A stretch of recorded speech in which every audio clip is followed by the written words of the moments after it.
Pink colour का साडी एक pico करायची आहे.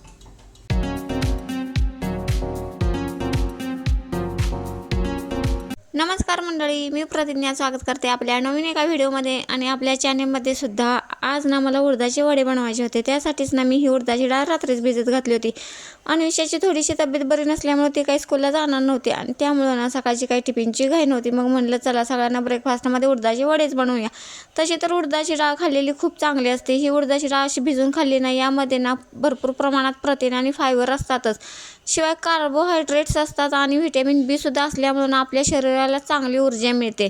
तुम्हाला जर कधी अशक्तपणा आला असेल आणि काही काम करायची इच्छा होत नसेल, अशा वेळी ना भिजलेली उडदाची डाळ खाल्लेली कधीही चांगलीच असते. अशा ह्या भिजलेल्या उडदाच्या डाळीमुळे आपल्या हृदयाचं आरोग्य तर चांगलं राहतं, शिवाय आपली हाडेसुद्धा ना मजबूत होतात. आणि काही किडनी स्टोन किंवा काही प्रॉब्लेम असेल ना, तर तो सुद्धा सॉल्व्ह होण्यास मदत होते.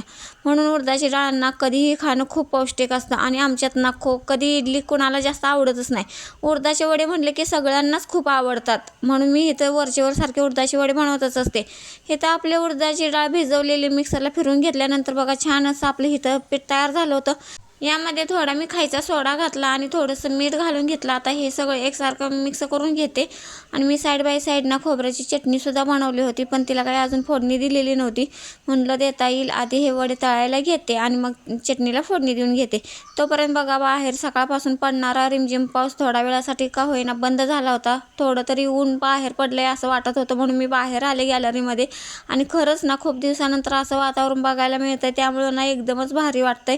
तोपर्यंत इकडं आपलं कढईमध्ये तेलसुद्धा गरम झालं होतं. त्या तेलातलीच मी एक पळीवर थोडंसं तेल घेतलं आणि त्यामध्ये कढीपत्ता आणि मोहरी टाकून ना चटणीला अशी वरून तडका देऊन घेतला. आणि आता बाकीचे वडे मी तळायला घेते. रोज टिफिनची घाई असली ना, तर असं नाश्त्यामध्ये काही बनवता येत नाही. टिफिन बनवायचा काही ब्रेकफास्ट बनवत बसायचं असं होतं. आणि असंही ब्रेकफास्ट बनवलं ना, तरी दुपारचं जेवण आता वेगळं बनवावंच लागतं.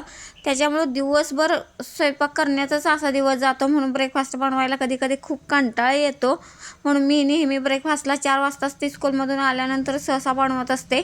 जर तुम्हाला मेंदूवडे बनवायचे असतील ना, तर यामध्ये थोडंसं तांदळाचं पीठ घालावं लागतं, कारण उडदाची डाळना पाणी घातल्याशिवाय बारीक होत नाही.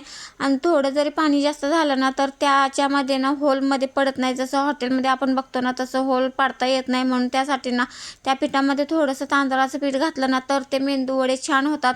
यामध्ये हिरव्या मिरचीचे कापसुद्धा आणि आल्याचे कापसुद्धा घालतात, पण ऑलरेडी माझी चटणी ना खूप तिखट झालेली असल्यामुळे यामध्ये मी मिरचीचे काप किंवा आल्याचे तुकडे, आमच्यात कोणाला आवडतच नाहीत आल्याचे तुकडे, त्यामुळे मी घातलेले नाहीत. तुम्ही यामध्ये घालू शकता, त्याच्यामुळे ना सुद्धा खूप छान लागतात हे वडे. आणि विषयाला ब्रेकफास्ट दिलेला आहे. थोडी जरी शरीरात कणकणी असेल ना, तरी काही खाण्याची इच्छा होत नाही. आणि इथे बघा मी बाकीच्यांना सुद्धा असा ब्रेकफास्ट देऊन घेते आणि मी सुद्धा करून घेते. इथे ना मी ह्या 4 साड्या काढलेल्या आहेत. ह्या 2 साड्या मी पिको फॉलला देणार आहे. आणि तसेच ही सुद्धा आहे बघा, खूप छान आहे. ही तर मला खूप आवडली. ह्या सगळ्या पिको फॉल करून घेणार आहे. आणि ब्लाऊज काय मला शिवता येतात, त्याच्यामुळे मी याचे ब्लाऊज मी शिवणार आहे.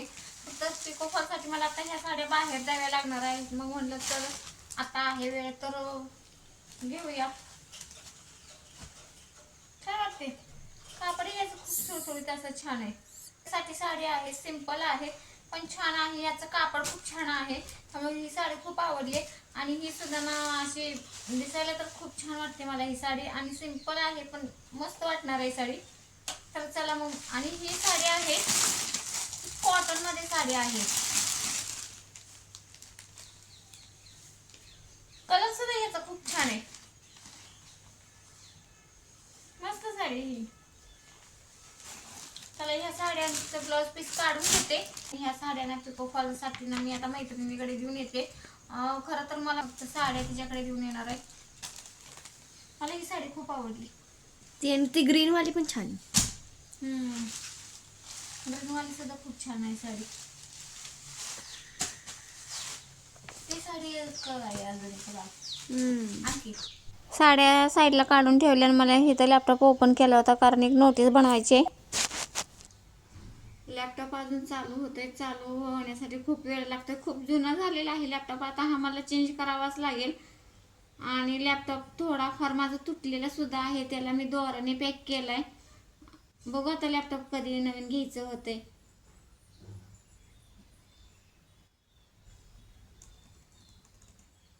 महिन्यात दिवस कसा जातोय तेच कळत नाही. त्यात आता आपण नवीन बिझनेस चालू केला आहे बिस्किट बनवायचा, आणि त्याच्या कशा अजून कमी ऑर्डर येतात. जशा ऑर्डर येतील ते अजून व्याप आपलं वाढणार आहे. आणि तसं अजून एक बिझनेस चालू करतोय आपण, केकसुद्धा बनवणार आहे, आणि त्याचेसुद्धा ना आपल्याला व्हिडिओ पाहायला मिळतील आपल्या चॅनलवरती. तर चला, माझा लॅपटॉप इथं ओपन झालेला आहे. मी लगेच नोटीस बनवून घेते, कारण मला तसं आता चहासुद्धा प्यावा लागणार आहे थोडंसं फ्रेश होण्यासाठी. मी कुठे टायपिंगचा कोर्स केला नाही, पण मी असंच टायपिंग करते. यांचे काय कोर्टातली कुठलीही नोटीस बनवायची असेल तर मी घरीच बनवते. प्रत्येक वेळी शिक्षण झाल्यानंतर जॉब केलाच पाहिजे असं काही नसतं. घरी बसून सुद्धा ना आपण बरीच कामं करू शकतो. अर्धा पाऊण तास लागला मला नोटीस बनवायला, कारण लॅपटॉप चालू होण्यातच माझा जास्त वेळ गेला. तसं नोटीस बनवायला जास्त वेळ लागत नाही. इथं आता कंटाळा आला म्हणून मी चहा ठेवला. मी तर चहा घेते, तुम्ही चहा घेतला की नाही एकदा कमेंटमध्ये सांगा. आणि हा व्हिडिओ मी इथं सेंड करते. पुन्हा भेटू नेक्स्ट व्हिडिओमध्ये. तोपर्यंत बाय.